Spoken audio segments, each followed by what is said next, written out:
Welcome one and all to another episode of The Angry Barista, the angriest racial barista on this side of the counter. And joining me today is a uniracial guy. I was about to say single racial. A uniracial guy. My boy, Naveed, his millionth time on the podcast, but certainly not his last.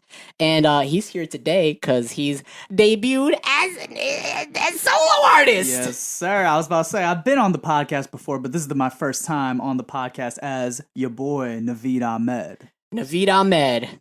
You've come a long way, my friend. I hope you don't mind me casually glancing at my phone as we go over the course of things, because there's definitely things like I want to talk about, and there's things that I want. There are topics that I want us to hit that I feel like will get people to know the Naveed that I know in the way that I know Naveed, without it being like a fake front of just like, yeah. And I hope so. I hope. My dream is for people to know me the way you know me, because you, sir, Mr. Jin, we go back about a decade at this point. Yeah, we'll talk about it. We'll touch on it. We'll get there. We'll get there. That's in Act 2. We're in the prologue right now. We on some Shakespeare type flow right that's now? in Act 2. I organized the interviews that I organized for. That is, I organized them in acts. That's how we do it. But in this prologue, I just wanted to touch on a little bit of recent events, recent things that are going on in just the world around you. Absolutely. So what's up, bro? You seen the stuff going on in the news these days? Oh man, that's the most general ass question to ever ask. I was about anybody. to say, you hitting me with the like, yo, crazy, the weather, right? The weather, right, man? Have you seen the aliens in the news? Is what I'm saying. Oh man.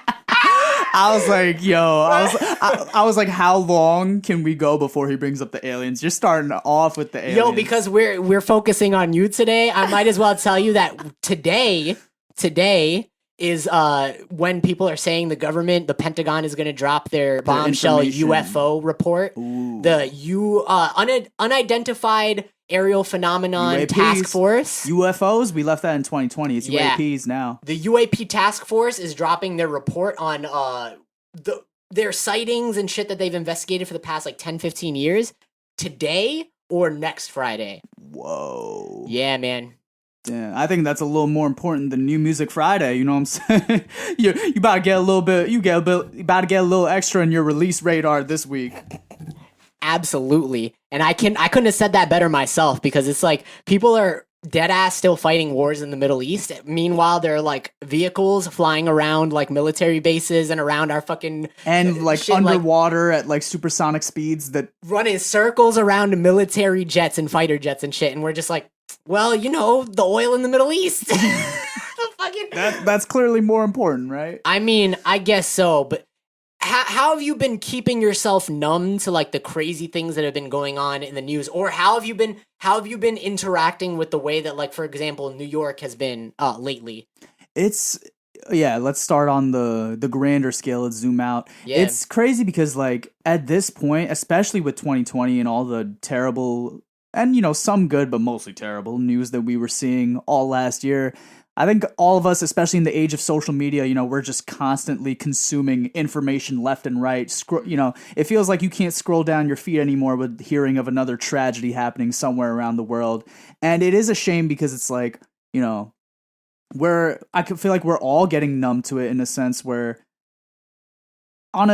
sometimes it feels like, there's just too much going on that we can't even help it. It's like, like there's only so many things we can all donate to, within our means. But then we feel the guilt of like, am I doing enough? Like what can someone like me do? But, maybe my life doesn't have the time or the money to allow for me to help out these causes in ways I want to. But then again, how privileged am I to, even be able to say that, I'm not the one directly impacted by, so many of the atrocities happening right now. So I feel like we're all sort of learning how to navigate this age of overloading information into ourselves and trying to lead peaceful lives and, do what we gotta do while at the same time learning to be better. And I think this is a term that has been floating around in my head. Maybe it'll end up being used in music, music I make someday. Who knows? If it does, you heard it here first. But like, we're learning how to be better global citizens. And I think in this day and age, we're the first generation that really, we have this. We have social media. We saw it happen. We saw how it made us globally connected and allowed information to spread faster than ever before. What's the stages of game development or software testing? Is it beta, alpha, and then like the thing's out, or is it? I guess because I was gonna say we're not like the beta testers of social media, because like the people who did MySpace right before us, because there was like a slight, like a portion of a generation that did MySpace before us. Right. But then like we were like the alpha testers. We're the Facebook generation. Yeah. MySpace was just like, I mean, some kids our age had MySpace, but I wasn't cool enough. Sorry, guys. I wasn't cool enough, but I got on there. So I mean, maybe it's not a cool thing. Maybe it's just people got catfished a lot. Really? Because I thought MySpace kids were so cool back in the day. They were listening to like All Time Low and Sugar Cult and MySpace kids were coding, bro. MySpace kids were coding. Oh, because there was a lot of customization you could do, right? Well, there was no interface for customizing your profiles. It was straight just like kids were learning how to like edit the source code, the HTML code on the fucking page, and then just like add players, like change their design. Kids were learning HTML for sure. I remember that. Bro, shit was wild. But before we get too deep into the rabbit hole, Mr. Naveed. Mr. Jan. It has been a while. I've always seen you as a solo artist in my head, kind of. Wow, that is a lot for you to say, and I'm curious as to what you mean by that, because you've literally seen me, take in Loving Memory from a solo project when I was like 16 or 17, around the time we met, to being in a band of 4 people, then 3 people, then 2 people over the course of 6 or 7 years. And almost like in a full circle way, here I am before you today. Yeah, I like that Jay and the Second reference right there, full circle. Yeah, you gotta stream Full Circle by Jay and the Second on Spotify. You know the vibes. But no, I mean, that's a return to form to pick up on something that you said, is you returning to the solo act. That's Absolutely. A return to form right there. I've always seen you as a solo act because you are a man of, and like, a bunch of us in our friend circle, if I could talk to people who are listening to this or watching this right now, a bunch of people in our friend circle are visionary, like are people with visions, right? Like you're very much so like a visionary, and that's not to say that like the people that you worked with weren't visionaries in their own right, but like I always saw the people that you were in bands with as like along for your ride in a way, and that's not to say that people like Tom, for example, in Loving Memory, shout out Tom, who goes by Twilight Audio for all your audio production needs. Hell yeah. Like, Tom is a man of vision too, right? But like you said, you started in Loving Memory a long time ago. Absolutely. When you were by yourself, right? And I kind of always I always saw that as being like, oh, that's Naveed, like, right? Like, I see that as Naveed. But before we get back into In Loving Memory, because I do want to spend like a good amount of time focusing on In Loving Memory, maybe not like under a microscope, but so that people who don't know you understand. Absolutely, because, In Loving Memory was a huge chapter of my life. Yeah, this is like the table of contents part of the interview right now. we're glancing over all the stuff that we're going to expand upon and unpack later. But I like that. First thing I want to ask you is, how was your early life, Mr. Naveed? Let's talk about your early life. Let's go. No, I like this. Let's talk about your early life. Let's call this what it is. This is the first, proper like video / podcast interview I'm doing as Naveed Ahmed. So you know what? It makes sense to take it back to the beginning. Mm-hmm. Well, Mr. Jan, I will tell you, I am Naveed Ahmed. I was born in Elmhurst Hospital, which is like 14 blocks or so away from where we currently are. So yes. We are 14 blocks away from where you were born. Yes, sir. I am the proud son of 2 hardworking Bangladeshi immigrants who came here in the mid-late 80s or so. They had my older sister, shout out Maureen, she's doing amazing things in life. Had her, they lived in Astoria for a little bit, and then by the time I was born, lived in Woodside, right here, a couple blocks away from where we are speaking at this moment. So, born and raised in Woodside. This area will always have such a special place in my heart. So went to school, PS11, you know what I'm saying? Like I look back at now with the what I like to call a global perspective on life. I realized what a special upbringing that we had as kids who got to grow up in the best place on earth, aka Queens, New York, is we grew up having friends of all walks of life. We grew up setting into homes of different cultures, and I feel like that is just crucial for informing how we carry ourselves in any kind of social situation. And, you know, I feel like that is what helps me, you know, embody the values that New York City instilled in me, that Queens specifically instilled in me. So, you know, early life was chill. You know, what responsibilities do South Asian immigrant kids really have other than like, yo, like your parents came here, you know, working class, you know, they came here, sacrificed a lot for you just to have access to the privilege, and I use that word, you know, intently, the privilege of having a roof over your head, the privilege of having access to good education, you know, the things that our parents definitely would consider privileges. So it's like, yeah, dude, all I had to do was be a good kid, do well in school, you know what I'm saying? Like, play video games in my downtime. I was just a, you know, normal. I play video games in my downtime right now, son. Oh no, I've been doing that more so nowadays, you know, when I find the time. But like, yeah, dude, I was going to school, playing Pokemon, playing Smash Brothers, playing. I'm literally rattling off the list of like one of my favorite video games because that was, let's be real, that was my main activity as a kid. Smash Brothers is your thing, bro. Like, that to this day, you already know. Come see me in Ultimate. I've been playing Smash since the beginning. Crash Bandicoot, Spyro. You know what I'm saying? Like all these things. I've seen you beat a room full of people at Adam Elkley's house. Shout out Adam Elkley. Shout out Adam. Am I supposed to be saying people's full names on here? I mean, fine. It's fine. You can find it online. His public profile is like literally like that. But shout out Adam. I seen you beat a room full of people on Smash at Adam's place for Adam's birthday. Oh man. Oh, I remember that when we were there years ago. I literally remember a room full of people being like, "Yo, I want to take turns." Now I know Naveed. all the boys, the Garrison Beach homies. Yeah, and I was like, "Yo."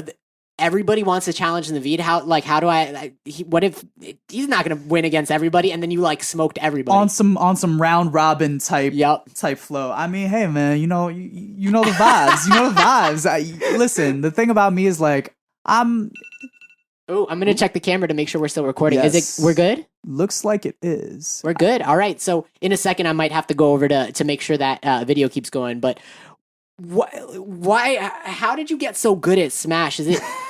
I remember that I didn't intend to ask this question, but how did you get so good at Smash? Well, it's hard for me to answer this question now because, you know, by now, like specifically in regards to Smash Ultimate, like I've gone to tournaments, like I follow I'll put it this way, dude, like when I'm eating meals at home, I am usually watching pro players, you know, competitive matches that have happened. But that said, I am nowhere near as good at Smash as like, you know, a lot of people that I've come to know. But obviously, you know, growing up, like we were just kids playing. Nobody really knew like how to play these games. You know, I played, let's see, like I never got, like, I'll put it this way. I was good at Melee, but like I wasn't out here, you know, wave dashing, L canceling, like doing all the like, you know, frame perfect, like technical stuff that you really do need to know and master in order to play these games at a high level. Super Smash Bros. Brawl was, you know, is widely looked at as like the, you know, the wackiest game as far as like competitive play because it was like the least technical or, you know, the slowest pace. But even so, like that was such a fun game. I don't know, man. I just put in the hours. What can I say? Yeah. You know the 10,000 hours rule. You put in 10,000 hours to something, you become a master at it. I guess I was just putting in those hours, man. Bro, so 20,000 hours, I guess, because you're fucking nice at music, nice at Smash. Hey. What, 30,000 hours? I don't know. Nice at engineering. Shit, yo. So let me ask you this: an actual question that I have prepared. What was your earliest memory that you could remember? Wow, my earliest memory. Just period. Like it doesn't have to like just whatever you could remember right now. I won't be mad at you if you remember something different the next day when I ask you. You know what? It is a video game memory. I guess this goes to show like my 10,000 hours. They started young. I remember being like 3 or 4 years old. Like playing Super Nintendo and watching like my older sister, all those Super Mario games that were on Super Nintendo. My favorite was Super Mario World. I believe it was the first Mario game where like Yoshi was a thing and you could ride Yoshi around. Oh, I could be wrong on that, but at least it was the first one that I knew.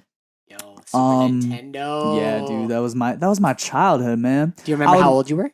Yeah, like about 3 or 4. I mean, I know we had it when I was like growing up. Like, it's funny. My mom tells me like, "Yo, your dad would like come home from work and he would like be like, yo, nah, y'all gotta stop playing. It's my turn. I gotta," you know what I'm saying? Word. Like, he's like, he would get mad when they didn't let him play. Like, basically, my whole family, we was on it. You know what I'm saying? Like, shit. It you know, when you put it that way, it's just like, yeah, that's just cute, innocent times. And I would, you know, I was a baby, so I'm growing up watching my sister, you know. She knew all the secrets to like, you know, the secret exits for levels that get you, you know, further on ahead. And then when I was old enough to like hold a controller, I knew like, oh, you're not supposed to go through this door. You're supposed to, you're supposed to, you know, all the secret hidden stuff. You already had the roadmap in your exactly. Head. I had game facts before. Oh, shout out game facts! Yo, I took you back. Don't play with me. I just took you back. Bro. Shout out game facts. Shout out game spot. GameSpot too. Yo. Shout out cheatcodes.com. Shout out IGN. Oh my god, everything. Oh my god, bro. G4 the channel. Yo, shout out, bro. What was your okay? So let's switch gears a little bit. What was your first memory of music? Oh, like in your life? Spice Girls. Spice Girls.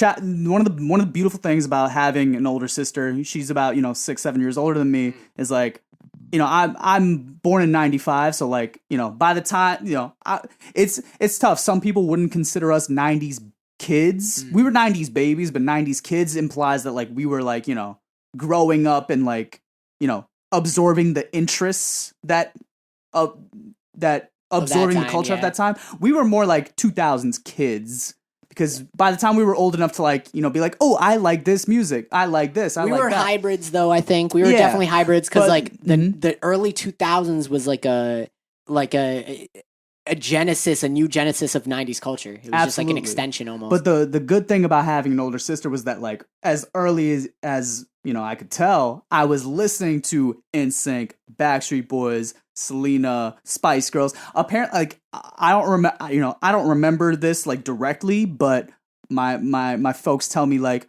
oh nah, like we could not put on the Spice Girls without you like going ham in the car, like without singing. You going ham, like you were that into it that you're like, yeah, let's go. Apparently, Damn.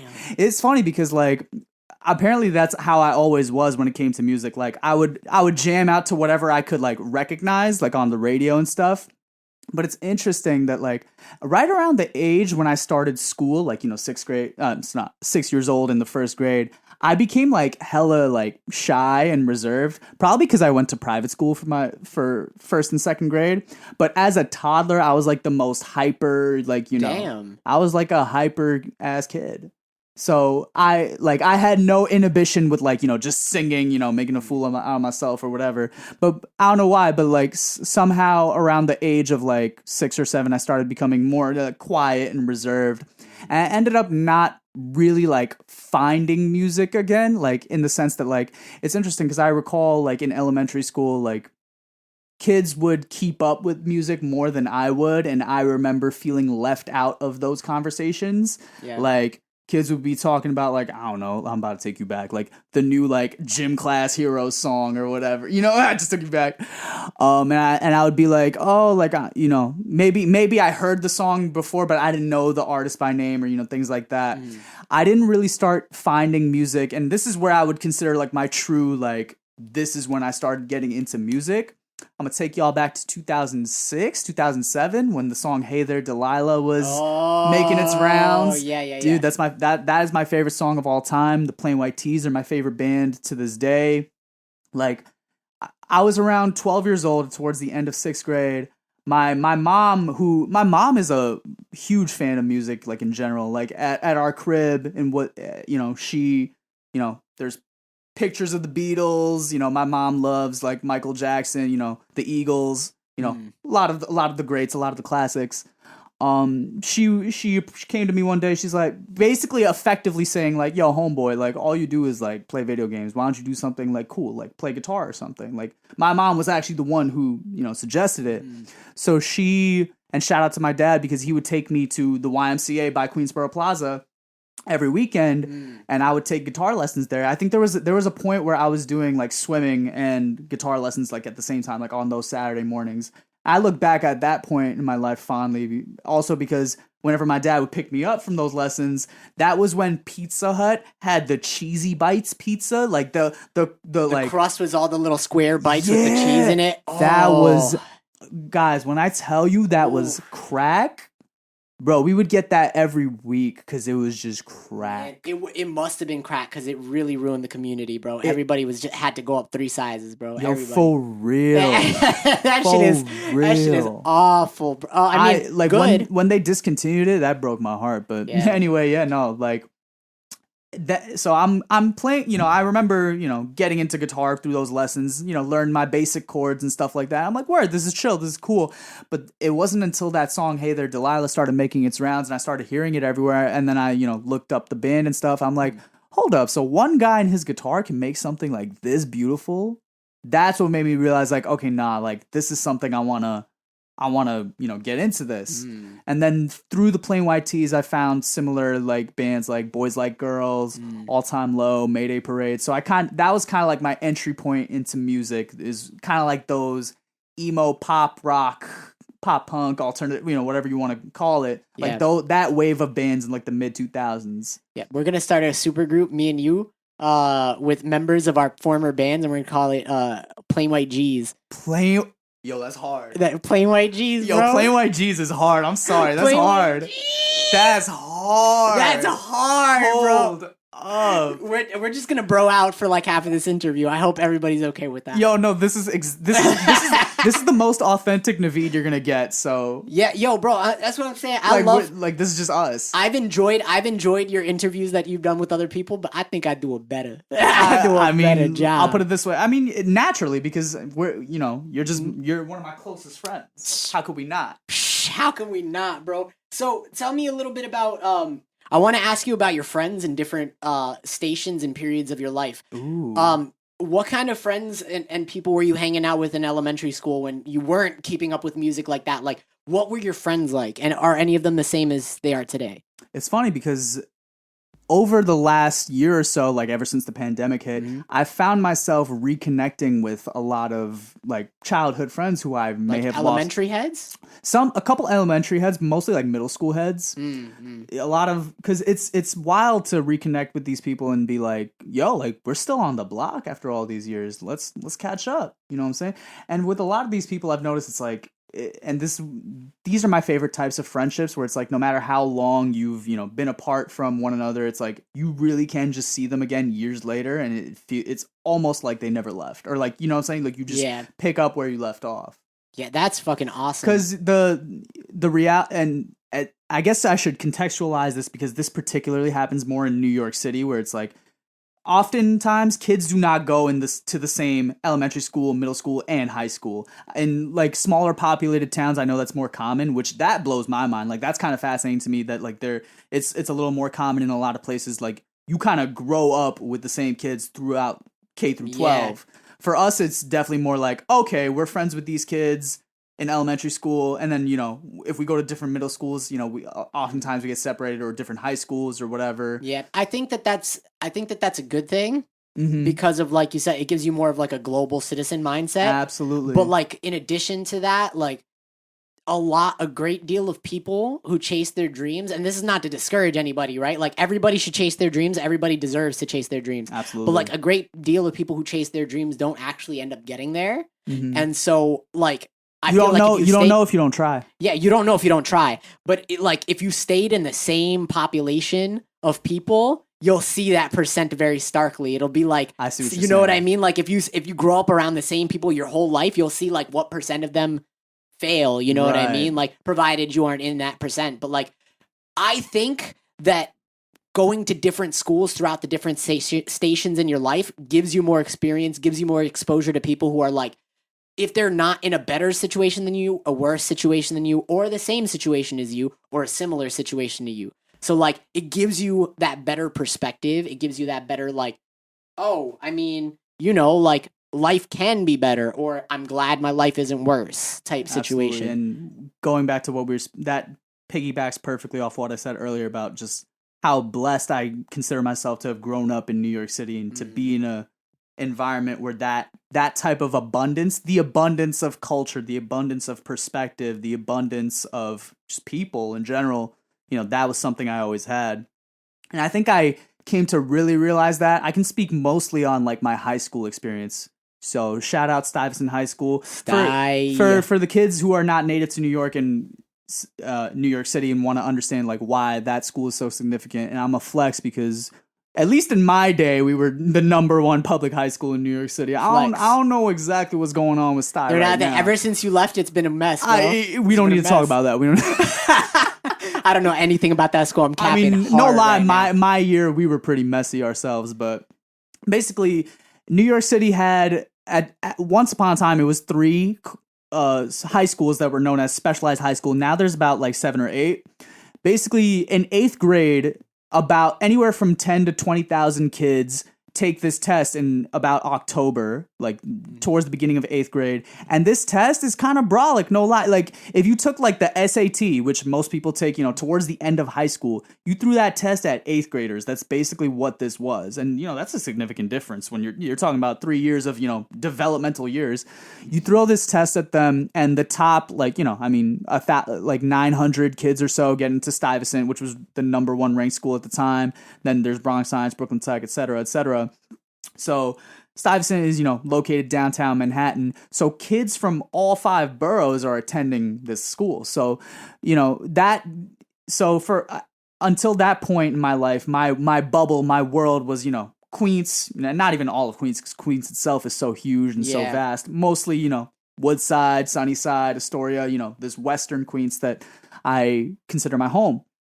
So now my world zoomed out and I got to, that's where I started hanging out with more kids from Manhattan, from Brooklyn, from the Bronx. Not Staten Island, though. I'm sorry. We don't claim Staten Island. I'm sorry. You got that I don't know why Jersey hasn't claimed y'all yet. Yeah. Did you have any interborough relationships? Well, first of all, I had no relationships because I was awkward as hell in high school. I didn't know how to talk to girls. What you talking about? I did start my first band in high school with the boys from Brooklyn who you came to know. So, man, am I about to name drop our whack ass name that we had? I absolutely want you to, but before we start your first saga in music, because we're about to hit Act 2 right now with you answering this question. I could tell your question is going to segue us into Act 2. Oh boy. What was your relationship with your parents like prior to you starting your journey on music? Well, I would say my journey with music started around the age of 12, as I was saying.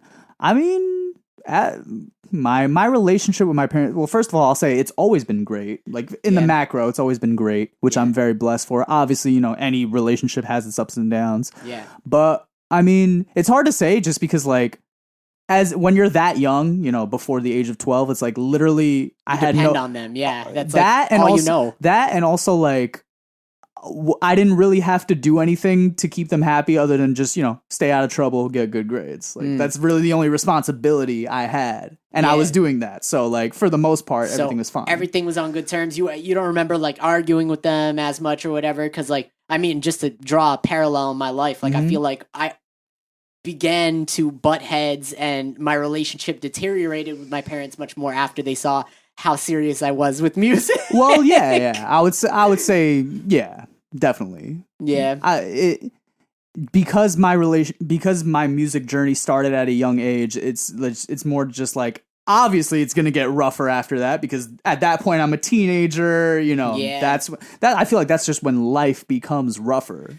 So inherently your relationships will as well. I guess that's why I'm like, how do I answer this question? I appreciate your half glass full perspective on the question because it is something that brings me great stress and great negativity sometimes. But so let's go into that then. Please name drop your very first band that you were in. So I was about 15 or so. I think I was turning 16. Started my first post-hardcore band. By this point, I'm scene trash. Like, yeah, okay, before I drop the band, like y'all need to understand, like I was the one brown kid pulling up to Stuyvesant High School with like Hot Topic skinny jeans, Vans. You know, this back when Hot Topic had like the band t-shirts that were just like neon colors and just like random monsters. Like that was me, dude. I was pulling up with Attack shirts, Asking Alexandria, all this stuff. I was borrowing my mom's straightener to try and get, you know, the swoop like all these white boys had.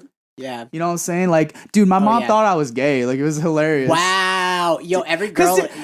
Like, I'm not even dissing my mom or like saying she was being problematic. It's just, it's hilarious because it's like, again, old school brown immigrant parents, you know, they're seeing, you're seeing your son at 14, 15 years old, you know, wear tight jeans. You know, this was before skinny jeans were, you know, as normal as they are. Yeah, every girl in my high school thought I was gay because I straightened my hair. That's what I'm saying. Like, imagine, you know, your son asks you, "Hey, Ma, can I borrow your hair straightener?" Like, what are you supposed to think? I mean, so like, it's just hilarious. And you know, I didn't have girlfriends at the time, you know, or anything like that. So it's like, for all she knew, I could have been. But it's just hilarious to.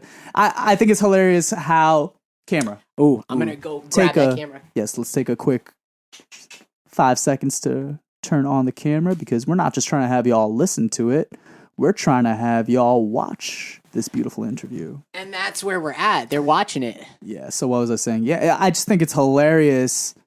Just the disconnect between like brown first gen kid growing up in America who wants to, you know, who's finding his footing in what he likes, you know, his interests in Western culture. And then just being in the same household as like, you know, adults from Bangladesh who don't know any of this stuff going on. It's on like, yo, all I'm saying is like there needs to be more shows and movies and sitcoms about this because I find that way more compelling than stories of all these white folks who it's like, yo, like, okay, you know what? let's talk some shit because it's like I don't appreciate when all these white kids, especially because it's a trope in like, you know, that type of music, like the emo, like pop punk music where it's like, you know, my mom and dad, they don't understand me. I hate the town I grew up in. Yeah, because our parents really don't understand. I'll be like, bro, I have a language barrier with my parents. Fuck you mean your parents don't understand? My parents literally don't understand me sometimes. Yeah. What do you like, what? Yeah. Your parents went to the same high school as you. They understand you more than any adult their age possibly could understand you. Yep. But, you know, that's on white privilege, you know what I'm saying? That's on some white privilege. I mean, that shit makes me salty all the time, bro. Oh, dude. Oh, can we? I know people who don't believe in white privilege, but we're not even going to talk Let's about that. not. We're not even but I'm also glad to know, like, you know, from having conversations with people of color, like, oh, I'm not the only one who's just like perpetually just angry. Like, dude, it's honestly very bad, and this got really bad like a year ago. I mean, it's been bad for years, but particularly a year ago because, you know, when all the dialogue around George Floyd was happening and the protests. Oh yeah. It's just like I've already accepted that I'm definitely going to need therapy at some point in my life. I don't think I need it yet, but I know at some point. Everybody needs it, bro. I'm going to just come out the gate swinging. Just like anybody can benefit from therapy at any point in their lives, even if they're not. I think I'll know when it gets to a point where I'm like, nah, Naveed, now is the time. Ideally, you want to do it before that time. Well, ideally, you want to be hitting. That's also fair. I say that because now it's a lot better than it's been in the past. But basically, like, I could be, you know, reading a book or doing whatever, and then next thing you know, I'll just randomly remember, like, you know, instances I've witnessed about, you know, white privilege and things like that, and I'll just get angry. And then next thing you know, I zone out for 30 minutes in anger and being like, yo, wait, what? Nothing even happened, and I just wasted mad time. And, you know, it gets to a point where it has literally slowed down my life and, like, you know, just causes me anger and stress when nothing direct has even happened. But, like, you know, that's what people of color, like, experience, especially in times like this when, you know, we're trying to talk about these issues and bring justice to where it needs to be had. No, and I agree with that. Absolutely. I mean, bro, so let me ask you this next question, which is kind of related to that. What was the youngest age that you remember being the way that you are now, like mindset that you are now, fully aware of like shit like racism and like white privilege or whatever, like being like the version, you know how some people are like, yeah, like age 12, like I'm pretty much the same person from then, you know what I mean? Like, what was that age for you? as far as like being well, I guess another one of the beautiful things about growing up in New York City is like we were very much aware of racism from a young age. Not in the sense that like obviously I'm sure we all had kids growing up who, would actually, say racist things to other kids and like genuinely mean it. But it's very interesting that like, and you feel free to confirm if this was the case for you as well, but it's like because I had such a diverse friend group, all the time, like just always around other kids, we would make racist jokes to each other endearingly, like almost as a way to like bond. Yeah. And I feel like that's something particular that non-white kids, people of color, like that's sort of our way to reclaim actual racist slurs or jokes that would be used against us. And, we can make jokes out of it with our friends knowing that we don't actually mean harm by it. Yeah, that like there was definitely a period of time growing up where we were all kids, like definitely as minors, where we were all saying the N-word. Absolutely. Which is definitely not correct. And, now we've grown up, we learned better. It's straight like, and it's hard, especially with New York City, because it's almost like, even though, yeah, obviously it's a black word, like that's a word that black people should give, they have their own idea of, they can use it if they want to use it, they cannot use it, like absolutely they police that word, like, but like in New York City the N-word is almost so like a normalized part of vernacular, you know what I mean? Like it's like when you're in the hood, when you're in the streets, it's like almost like a part of the language of the streets now. Absolutely. Like, you know what I mean? It's tough because the thing about kids like you and I, like, yes, we are people of color, we are minorities, but at the end of the day we are not black. Our struggle is not theirs. But I think the reason why a lot of non-black minorities kind of naturally end up trying to, adopt, appropriate, emulate whatever words you want to use, and they're all correct, is because, our stories directly are often underrepresented and not being told. So I can speak more on like South Asians, especially in New York City, because I'll put it this way, like, a lot of brown kids in high school, I say high school because this was around the time when I was, getting into bands, getting into quote unquote white people music. Kids would clown on me all the time. They'd be like, yo, Naveed, why are you making this white boy music? Why are you, I was considered whitewashed to them, which is so funny to me because I'm just like, wow. People would look at me and say I'm white, but that's the thing about being brown in America, and this is some bars. Being brown in America is being constantly pulled and pushed between whiteness and blackness. Because in America, those are the two major cultural forces. Mm-hmm. Like, I'll put it this way.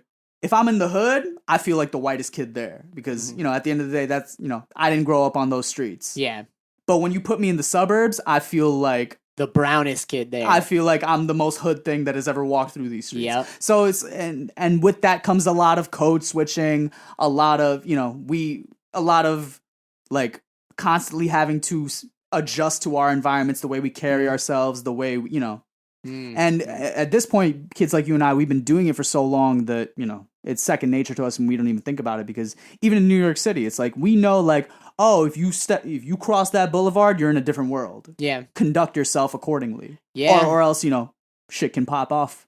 Yeah, if you're walking around acting like a Fed, everybody's gonna want you out of the neighborhood. Exactly. To say it nicely, everybody's gonna want you out of the neighborhood. Whether it's on a stretcher or not is up to you. Exactly. So you already touched on, and this is why I said you segued into part 2 of our act 2 of our thing a little early. Ooh, so we're in act 2 now. Yeah, we've been in act 2 for a little bit. Heard you.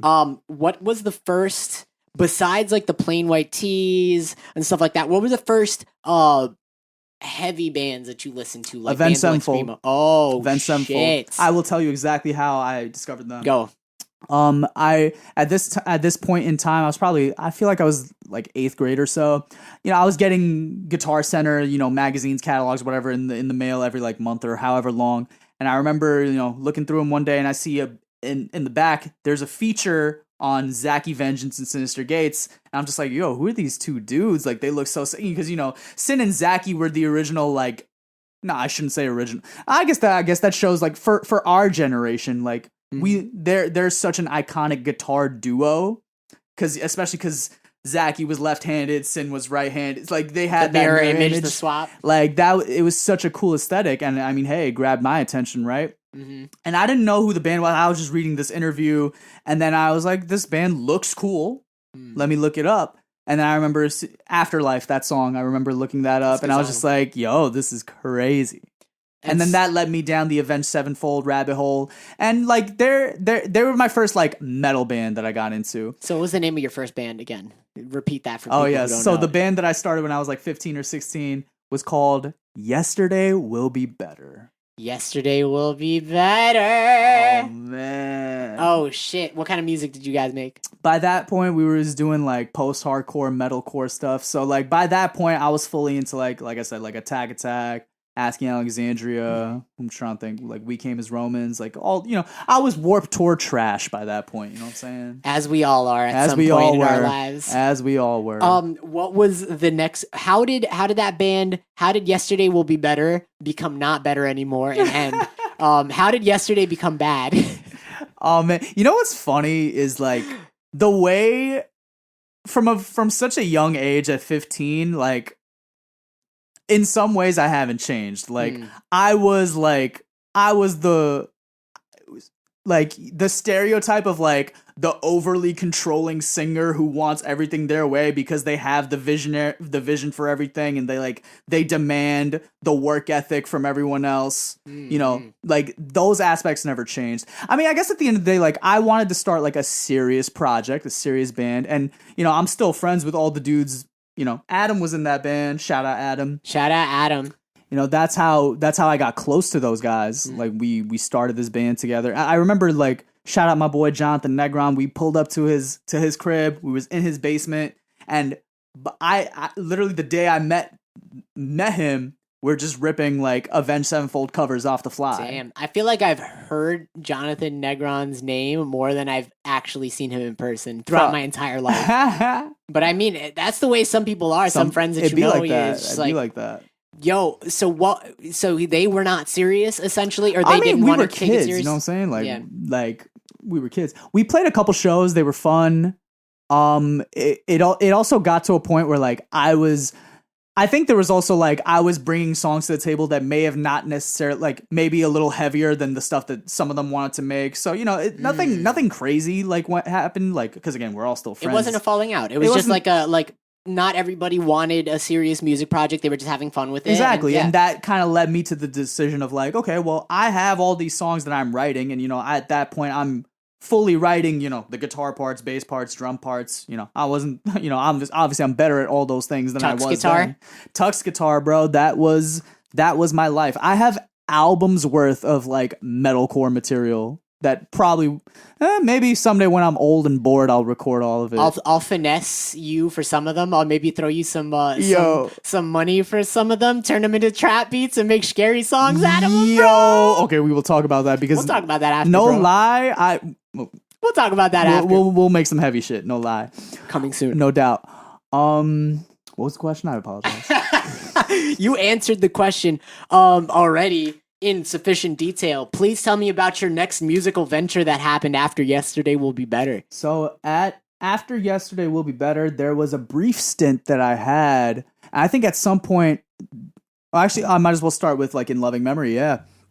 So like I said, I had songs I was writing and ready to go. So I started by this point I had a couple of friends of mine like locally who were producers, and I started releasing vocal covers on YouTube, doing that whole grind at 15. A lot of those covers are taken down because y'all ain't gotta see that. Ain't nothing to see there. Oh, I thought they got DMCA striked. Oh no, not even. I think back then they weren't as heavy with the copywriting and all that stuff. Okay, maybe, right. But they're just not up because they were bad and cringy. Ain't nobody needs to see young Naveed. I mean, you need a little cringe up. The oldest cover of mine that I remember, and I'm like, wait, this is actually like a good one. 16-year-old Naveed covered Scarlet by Periphery. So if you search Naveed Stone Periphery Scarlet, you will find that video. And, Periphery, by that point I was into more like progressive metal, like the crazy technical, like gent stuff, which is a good segue because I did start briefly. I had a band called Intrinsic Blue. Let's go. Which the drummer, my boy Shin from high school. Shout out Shin. I know Shin too. You remember him? I yeah. remember Shin. He put me on with his boys who he knew, like all Brooklyn boys, and these were some hella talented guitarists and producers, and we just got together. We made some technical ass stuff because when you're that young, it's hard to find musicians who are like that technically capable, but like these kids had it, and not to toot my own horn, but like I'm the only vocalist they had access to that could sing and hit, all the notes that needed to be hit, but also lay down them screams, you know what I'm saying? Yeah, so that was a fun run. I think that band kind of ended because we were all going to college at that point. So it was hard we tried to keep it afloat for a little bit, but it just, but the transition period was a little weird, a little whack. And at that point I was already doing In Loving Memory solo, and that was like my main priority. Right. I feel that. And that's why I was like, I've always seen you as a solo artist. Shit. Because to circle back around. Absolutely. So yeah, In Loving Memory started as a full band towards the beginning of my sophomore year of college when, again, from dropping some music solo and from doing YouTube covers, Tom, John, and Vito, the guys who I was in a band with, In Loving Memory, they found me through YouTube. No mutual friends, no nothing. That's crazy to me. Which is crazy because my channel wasn't huge. I had like 2,000 subscribers, which is like cool, but it's like obviously nothing big like in the grand scheme. Yeah. So they found me. They hit me up. They're like, "Yo, like we love your music. We love your voice." A couple of them came out to the first like In Loving Memory. Like I did a solo show where I had like my boys. Adam played guitar for me. Farhan played bass for me. Shout out Farhan. I think he goes by Tanvir now. Hella talented producer. Yeah. Brandon Roman played lead guitar. Bro, you remember him? Bro, Brandon Roman was in this studio 2 weeks ago with me. What? And we were gonna call you, but you were fucking away. You were traveling or something. Oh my god, I miss him. Yeah, he might produce some Jay in the Second tracks. I'm so happy to hear that he's still doing music. I've not heard from him. He does some fire. Bro, his hip hop beats are like on some shit. Oh man, now we gotta hit him up after this. Yeah, wow. And Shin was on drums. You know what I'm saying? Like this, you guys need to understand. Like this is all just kids on the block trying to make it happen one way or another. That's really the theme of this whole era of my life. We're just kids on the block, meeting each other through, like networking, meeting, like, I know a dope drummer, I know a dope guitarist, blah blah blah blah. I know, and now we all know each other by proxy. Now it's just like, I've never met this person, but like my best friend hangs out with them every other week. Well, bring them into the stew. Let's this is the beauty of being in a city like New York. It just really. You can't. There is an abundance of inspiration if you just leave yourself open to it. Agreed. Yo, so with that, let's touch on a little bit of our history together when we met and stuff. What do you remember of us meeting? Because I'm in this period of my life, and I don't know if it's the medical marijuana or if it's the or if it's just it's legal now. I'm focused on the present or anything like that. But like I often forget where I came from in a lot of my relationships. I'm just so thankful to have the people that I have in my life right now that I'm like, I don't care where we've been. I'm very thankful for what we have right now and for what we're building for the future, So what do you remember of us meeting each other? I'm pretty sure we were, and again, this is what I mean by like, we were kind of like the first like social media generation where it's like, I'm pretty sure we were just Facebook friends for a while. Because you want to talk about my metalcore projects. Let's talk about you, Mr. Catch Me If You Can. I remember that was your band. Ooh. I remember back when you was on your scene shit. Yeah, I was on that for way longer than I should have been. At that point, we had not met in person, but like that is how I remember hearing of your name and like probably Facebook friends. I think we like met. Did we meet right when I was gonna fill in on bass for The Last of Us? Or no, we were already friends at that point. I thought, we must have been. Yeah, because Naveed, for those of you who don't know, Naveed filled in on bass for one of my shows with my band The Last of Us. Shout out everybody in The Last of Us, who some of which are in Yak Mob, some of which are in Louisiana, or some place downtown or down in the South. Shout out Johnny Ruiz. Shout out. But Naveed filled in for us on bass one time. It was awesome. He made it into the music video. What you guys now know as the venue called Kingsland that spot used to be called The Place, and back when it had no stage, no nothing, it was just a like DIY hardcore they have a stage shows now? mostly. Yeah, dude. Oh, you haven't been there in recent years? You gotta go. No, it's popping. Shout out Kevin Reynoso. He's always doing good work. He's done some of the better shows I played. He was gonna book me for a show right before the pandemic, bro. Right before the pandemic. Facts. I mean, I know he's getting things started up again. So yeah. We might have to hit him up. We might have to do something with him if the shit's. We outside. We outside. We'll talk about that when we get to talking about the current and the future plans. The current and the future. All right. So this is the. I'm gonna do a little clap here because this is where I want to censor some shit. So. I know. Speaking of friendship, let's say that Jan and I. Oh, this is a good tag into the section. Okay. Let's say Jan and I, we have shared more than music together. Yo, that's not a good tagline. That's inappropriate. Yeah, no, that's messed up. Because we didn't share. Yeah, no, it was. There was a point in time where I wasn't so good friends with Naveed.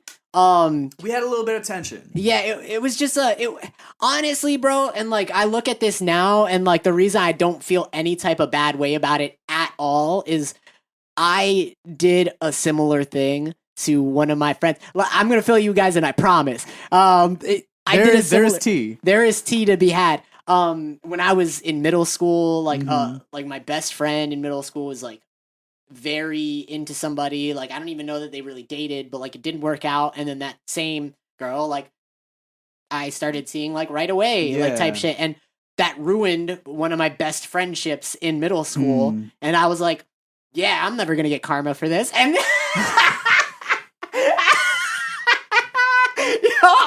I was like, I'm never gonna get karma. Fast forward to like almost an entire decade later. I had a like semi-serious girlfriend in college. Should I say her name? Fuck it! I mean, we're gonna bleep it anyway. Shout out. But shout out. That's the homegirl. Shout out. She's cool. I like her a lot. I'm not gonna disrespect her by keeping her name in there though, because there's no need for that. Yeah, so like our relationship didn't really work out or whatever. I think she might have met you the same night I saw you whoop everybody's ass and smash at Adam's house. I believe we met at that birthday party. Yeah, yes. So that like when me and her didn't work out, Naveed started dating. We did not date. We didn't date, but y'all started seeing each other. We didn't. I was trying to, but homegirl wasn't trying to. So what can I say? I mean, we saw each other for college. We were going to college in different places, so we didn't see each other too much. We were seeing each other. It didn't. Nothing official happened, you know. Yeah, but anyways, long story short, I got super salty. I got really salty, and I remember. And I felt super conflicted because I was like, wait, I feel like I'm not doing something wrong, but like I guess I am, right? But like I don't know what to do. Yeah, because the thing, I don't remember how I found out, but I remember. Did you tell me?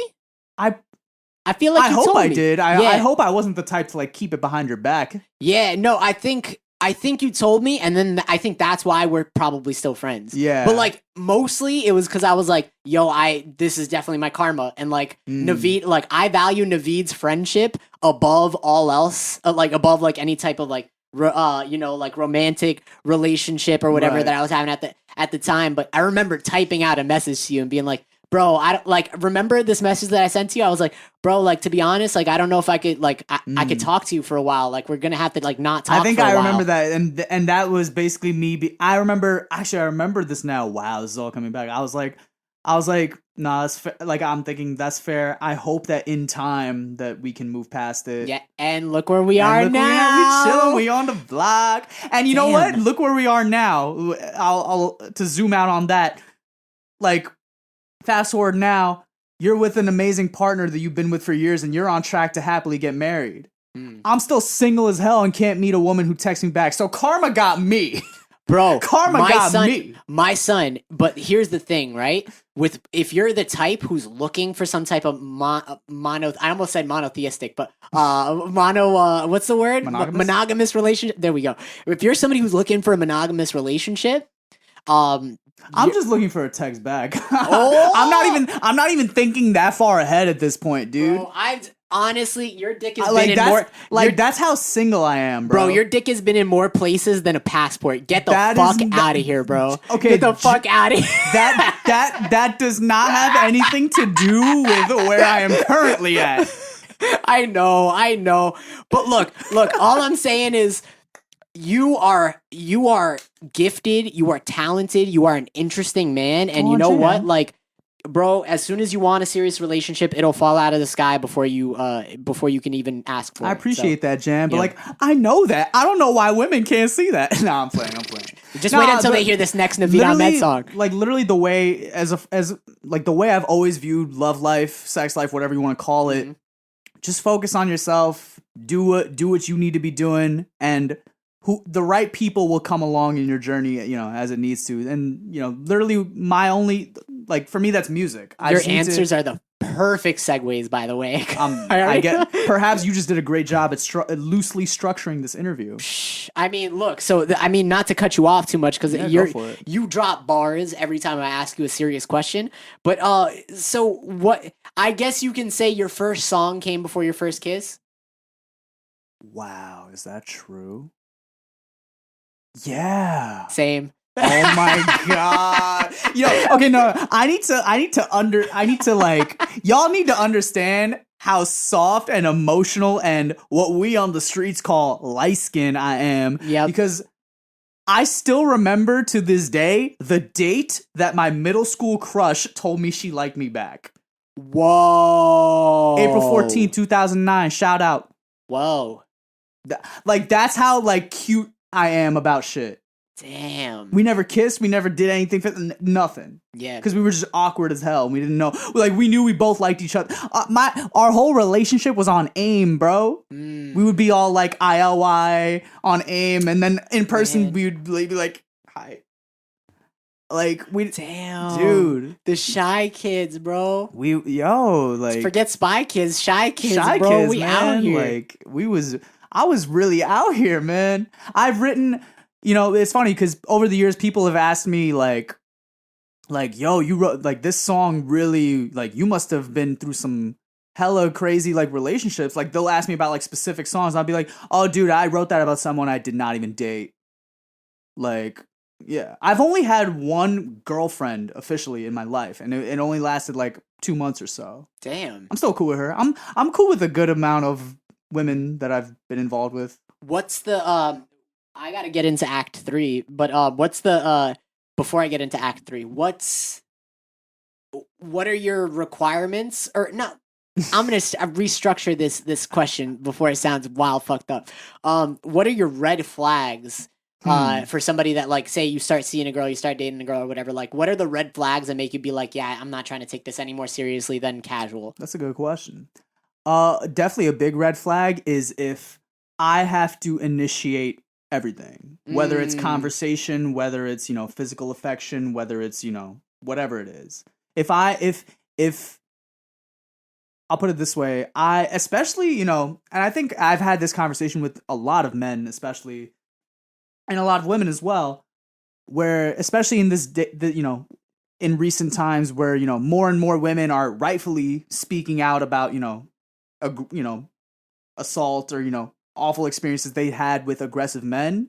I think it's making a lot of men realize, basically be cautious, as we all should. We're not out here trying to make anyone feel uncomfortable when that is, obviously not our intention. Speak for ourselves. Some people's intentions are to make people feel uncomfortable. Absolutely. But for people who should be conducting themselves the way they should be is what I'm saying. Right. So, for example, if I'm, seeing someone new and we only talk if I'm texting her, I'm going to take that as a sign that she's not interested, and I'm going to distance myself. Why? And I say that because I've had plenty of homegirls tell me of their experiences of like, oh, this guy keeps texting me and like, I don't want to see him. But I'm just like, did you tell him that though? Yeah. And she'll be like, no, I can't say. And rightfully, I totally understand where women are coming from when they feel afraid, let's call it what it is, afraid to reject men, because God knows how men can,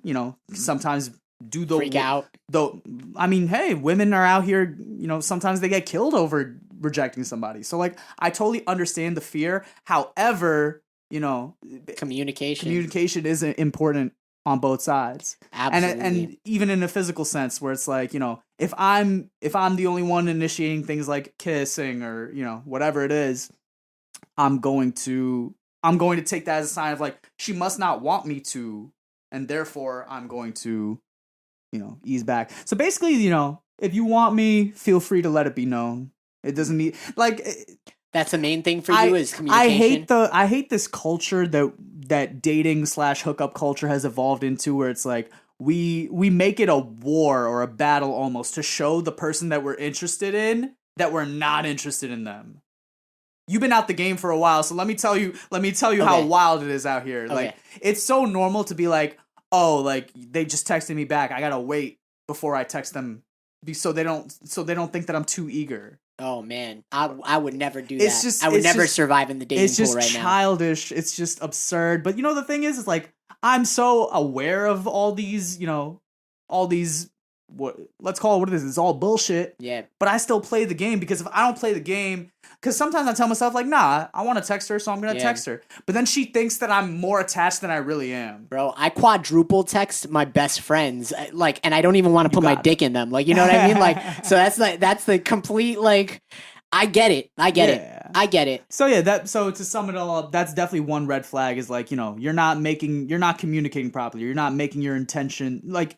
You're leaving it on me to initiate everything, whether it's affection, difficult conversation. You can't leave that all on me. I don't want to psychoanalyze you, but I feel like that's the red flag for you. That's the most important one. Probably. If I brought it up first, right? Yeah. Probably what it is. Shoot. So I actually lied to you. There were 4 acts. Wow. We just went through seamlessly through camera. Camera? Give me 1 second to fix the camera. We're going to fix the camera real quick. Taking second to do that. All right, we are back. We're back in it. So let's go real quickly into our last act, our last little foray of line of questioning. So dude, what are you listening to right now? Like, what's on your playlist? What's happening? Like, what? I mean, I know you're a John Bellion fanboy. Oh, John Bellion, that's my king. But what's on Naveed's playlist right now? Honestly, take out your phone right now. Literally? Pull up Spotify or Apple Music, whatever the fuck you use right now. No, I was literally about to do that because I'm like, I don't even know what I'd be listening to. What are you listening to right now? Oh, I mean, dude, I'm going to Rolling Loud next month. Not even yeah. Sheesh. In exactly a month, I'm gonna be at Rolling Loud Miami with my boys in Silver Fade Media. Shout out the boys. It's gonna be crazy. So I'm mostly just getting in the zone for that. I've been listening to Jack Harlow, who I'm hyped to see. What's poppin'? Lil TJ. I gotta see Nav because, like, dude, for the culture. It's for the like. That is my rite of passage into being a brown fuckboy. Yeah.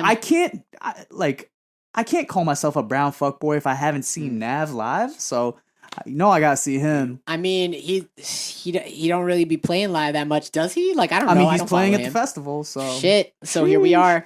I mean, there's gonna be. I mean, dude, like Meg Thee Stallion's gonna play. It's gonna be crazy. Speaking of Meg Thee Stallion, not to go on too crazy of a tangent, but I heard that there's a good chance that she fabricated that story that Tory Lanez shot her. Tory Lanez? Yeah. So like, I have a Tory Lanez diss bar. Tory Lanez, if you ever hear this, I don't mean that. I call you short in one of my songs that I don't have out yet. Please don't get offended. You're still trying to get that Tory Lanez feature someday. No, please don't get offended. You're not trying to close the door. I definitely call you short in one time. It's one time. But apparently she.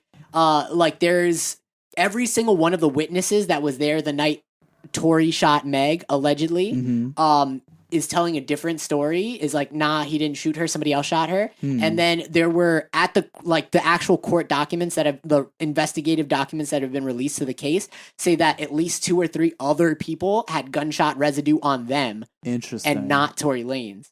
Interesting. So, I mean, the story was that like it was just the 2 of them in her car, right? So like, or something like that. I mean, it was a limousine, maybe. I'm not too informed on the story. Yeah, so. I'll get better details hopefully for the next episode that I do if I talk about it again. But like, there was like everybody was talking. I was talking wild shit about Tory Lanez too, like this little gremlin shooting women and shit, like who don't want to be with him. But like, it seems like it was almost something. It seems like it was something set up to frame him for it almost. I hope I hope it's not a fabricated story in the sense of like that's just going to make it so much harder for real victims to speak up. Yeah. But I mean, hey, we'll see what happens. Yeah, and like I just thought I'd bring that up because I thought it was an interesting aside since you mentioned Meg the Stallion was going to be there. I'm mostly just getting in the zone for that. Lil Uzi, I've been bumping. I got to bump the new Polo G record. So. Would you ever join another band?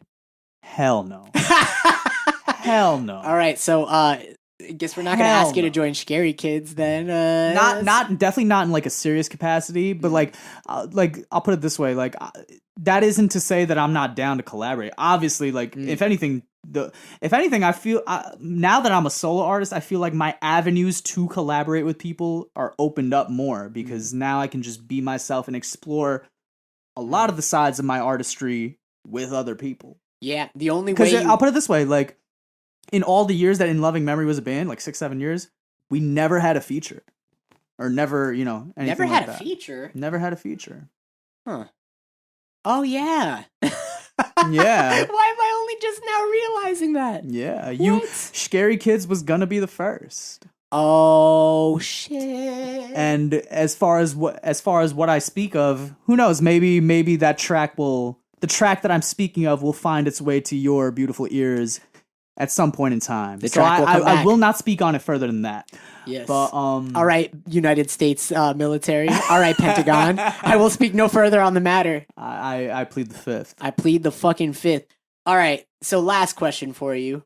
Before we get to the inevitable plug of whatever you want to plug, whatever you want to tell people to listen to, look up, follow. When is our podcast coming, bro? When are we doing our own type? Yeah, come on, everybody's starting a podcast. Man. Or when is the Naveed podcast coming out? You know what? Okay, I'm gonna foreshadow something because I did speak to you briefly about this, and I think you know what? If anyone has listened this far in, because we're pretty much approaching the end here, you deserve to know. Some of you guys, if you follow me, especially on Instagram, you might have noticed that, when you watch the lyric video for Somehow I, there's a little intro, it says Diamond Standard, and you've noticed in my bio, there's a little page that I have. I'm not posting much on it, but it's called Diamond Standard. Mm-hmm. That is going to be, basically like my hub brand that I want to slowly start building. Right now, obviously, first things first, I got to get music to y'all. Yeah, I'm about to go. Go. So much is happening. First of all, stream Somehow I. That is the one song I have out at the moment. I'm working diligently, and I say diligently, on getting new music ready for y'all for later in the summer. I'm already working on the second release, already scheming up for the third, already thinking of the music video for the fourth. I already know I'm finishing up the lyrics for the fifth. I already know what a lot of 2022 is going to look like to give you guys some context. So if you're on my journey now, I can already say it's going to be a wild ride. So thank you for being on it so far. What was I saying? I forgot what I was saying. It was the plug section. You were just hitting the plugs already. Yeah, that's the Diamond plugs. Standard. Diamond Standard. That is what I wanted to say. Diamond Standard is going to eventually be the hub for, merchandise, podcasting, maybe I won't speak too much. I'll let it evolve naturally as my journey progresses. I'll say it that way. But you're gonna say what you're about to say off camera as soon as we're done recording. Oh, absolutely. I'll tell you. Okay. All right. Sorry. But one thing I definitely want to do at some point. Again, we'll see. First things first. I got to get the music off the ground. Is I want to start what will be called the Diamond Standard podcast, and that will be a podcast centering the experiences of first generation Americans because I am blessed to, especially growing up once again, Queens, New York. I have so many amazing, accomplished, talented friends in all sectors of life.